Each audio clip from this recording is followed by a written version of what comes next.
Today we're going to transfer all of my necklaces, which clearly do not fit my current necklace tray, onto a 3-tier stand. Starting with some dainty necklaces, these two are probably my most worn from the brand Majori. One is the simple diamond necklace, and then the other one is a pave leather necklace. I'm currently wearing my baby, but truly this is the only time I have to make any videos now. But look at how pretty these look against the black velvet background. And I also love, since I have so many necklaces and a lot of them are dainty, instead of putting multiple on one hook, now I can separate them out. Let's get a little bit closer. As I organize these, I will also point out some of my favorite necklaces. This one is really special. It is a Libra necklace from Ana Luisa, and this is my baby's astrology sign, so I do wear this quite a bit. This is the result of not separating the necklaces. They all get so tangled. I think I might do all these pearl necklaces in like one layer because I have quite a lot of them. Oh my god. We're gonna be here for a while. These two I'm obsessed with, got recently from the brand Fedoma. They just add a little bit of a sparkle, but they're not too out there, so still very dainty, but makes a little bit of a statement. These two I actually got from, I think, like a Canadian seller. They basically take vintage like Chanel buttons or little charms and turn them into necklaces. I do really love these two charms, but as you can see, this has tarnished pretty badly. I feel like I might just keep this chain because this one has tarnished a little less, and put this charm on the other chain. Now I feel like I would actually wear this more often because I know the chain is not so tarnished.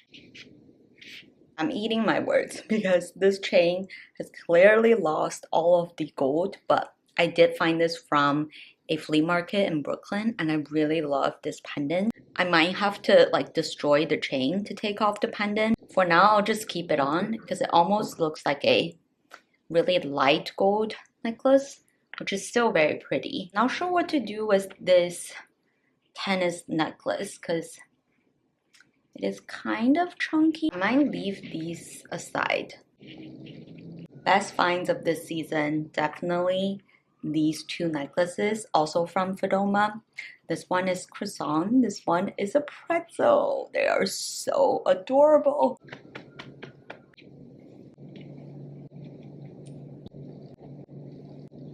If anyone else also has this iconic horn necklace from Misoma, please let me know how you deal with this crazy tarnishing. I've done a video comparing these like luxury, affordable luxury jewelry brands, Misoma, Majori, and Monica Vinader. Out of all three brands, like Misoma is the only brand that I've had very severe tarnishing. Look at this.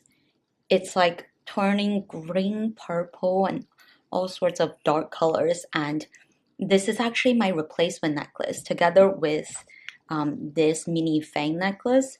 This has tarnished a little bit less, but this horn one, I mean this pair, when they're not tarnished, it's so cute. But my original pair got super tarnished. I contacted the brand.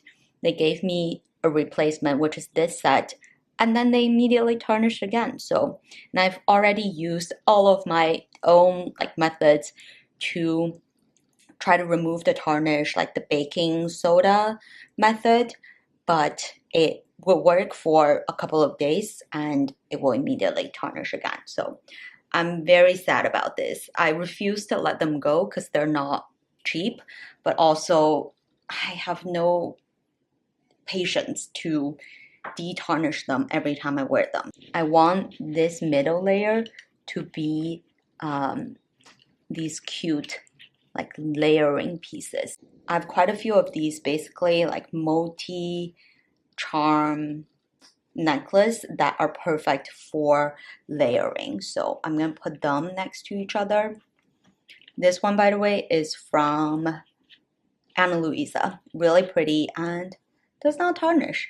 Also, I don't know if you can tell, but different brands definitely do gold differently, even sometimes when they're all the same carat of gold. And I've realized that Ana Luisa tends to do their gold a little bit, I guess, lighter, brighter for sure. And then, for example, Fedoma does their gold in almost like a yellowy gold way. I don't really have a preference, but now that I've laid all of my necklaces together, when I am doing necklace layering, I can very easily pair the matching shades of gold if I really want to go for a matchy-matchy look. Technically, these three are all rose gold, but they're not too pinky in the tones that I feel like I want to hang them over there just so I can see all these pendant necklaces very easily when I layer. Actually, I'm gonna save this Tory Burch pearl one to my pearl layer. I basically DIY'd this crazy carabiner, double carabiner actually, charm necklace, and I like wearing something like this that's quite statement-y on its own and against a white t-shirt. I feel like makes the necklace look super cool.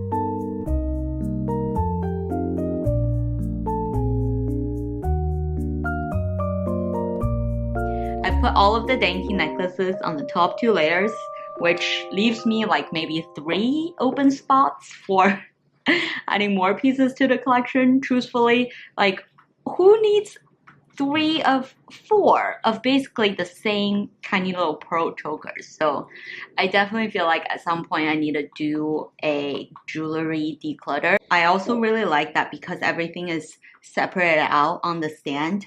Every time I want to pick out new pieces, I can very easily just take it off, and once I'm done, just slide it back into its slot. So this actually encourages me to try and wear more of my pieces versus just grabbing the ones that are easily reachable to me. And now we have a bunch of these like heavy chunky necklaces.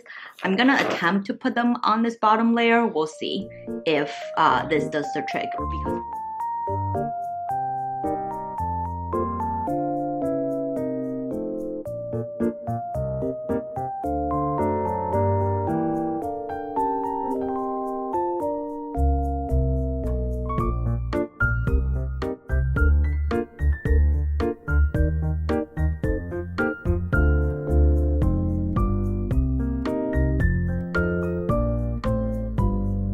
we did it! Every single one except for this collar, which I have no idea how this would ever fit on this stand. But every single other necklace that I own has now been hung up, and it is so pleasing to my eye because I can finally see all the necklaces that I own, which clearly is far too many. And then also, before you ask, a lot of these pearl necklaces, like these, I think 4 pieces, are all handmade and gifted to me, and they all look, you know, super chunky, so it looks like all I have is pearl necklaces. But I do really appreciate these really fun gifts, and also I like these 2 that are kind of irregular in the pearl shape, which makes it fun to just wear on its own as a statement piece. I would say that the bottom layer are pretty much all like chunky statement pieces or like super big pendant necklaces that I anyways want to wear on its own. This one is probably the biggest that I have. This, I remember I got it from Primark for like $5 or something, but it had its moment. I think this was quite trendy like a couple of years ago, but I'm not willing to let it go yet because I feel like with the right outfit, especially like a simple crew neckline, this will look really cool. And then the middle layer is all very layerable pieces, like from here to here. So you've got pieces that have basically repeating kind of pendant throughout, like more like choker style. This is a layered necklace, gold filled, great find from Etsy. Most of these necklaces are talked about in detail in my necklace collection video, and I have everything linked in that video. Now over here, there's a few silver necklaces. I'm glad that I can hang up my Tiffany necklace too, because I definitely forgot I had this, so now I can wear it more. And then just a couple like fun super statement-y pieces. And now on the very top, my pride and joy, all of the dainty little necklaces, perfect for layering, wearing on its own. Probably my most worn necklaces. The stand has a little bit more room to grow, but I do hope that my necklace collection maxes out here. If we ever run out of space here, we have to do a declutter. Let me know in the comments below if you would like to see more jewelry videos.